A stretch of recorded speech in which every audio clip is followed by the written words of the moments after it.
ପୁରୁଷ ପଢିଆ ଏଇ କଥା ନିଅ ନମ୍ବର ଲଗେଇ ଦଉଛି ମୋ ପିଏ ରସିଦ ପାଖକୁ।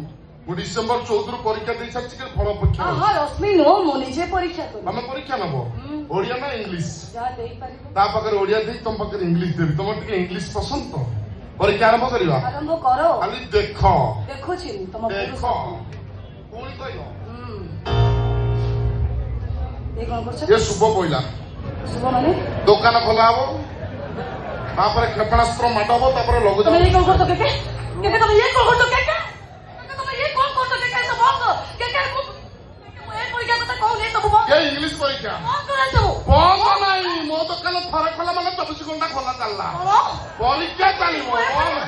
ନା ନା ନା ମତେ ବିଆ ଖେଳିବା ଡାକିଛି ପରୀକ୍ଷା ଦେବା ପାଇଁ। ସିଆଡେ ପଛରେ ଯିବି ଆଗେ ଏଇଠି ଦେବି। ଆସ ମୁଁ ପରୀକ୍ଷା ଦେବି। ଏ କ୍ଷେତ୍ର ମୁଁ ଭାରି ଫାଷ୍ଟ ଆମ ଜିଲ୍ଲାରେ ମୁଁ ଟପର ହେଇଛି।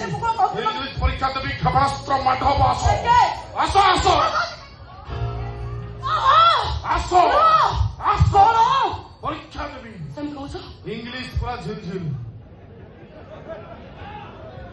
ପୁରା ଗରମ ହେଇଯାଉଛି। ପଢିବା ପରେ ତମର ଯଦି ଏତେ ବିଶ୍ୱାସ ଏ ତୋର ମଜବୁତ ଅଣ୍ଟା ଟେକ୍ସି ନାହିଁ ତାହେଲେ ଠିକ ଅଛି। ତମ ଗୋଟେ ଝିଅକୁ ପଟେଇବାକୁ ହବ। ଝିଅ ମୋ ପାଇଁ ଗୁଆ ଝିଅ। ତାକୁ ଖାଲି ପଟେଇଲେ ହବନି, ଆଉ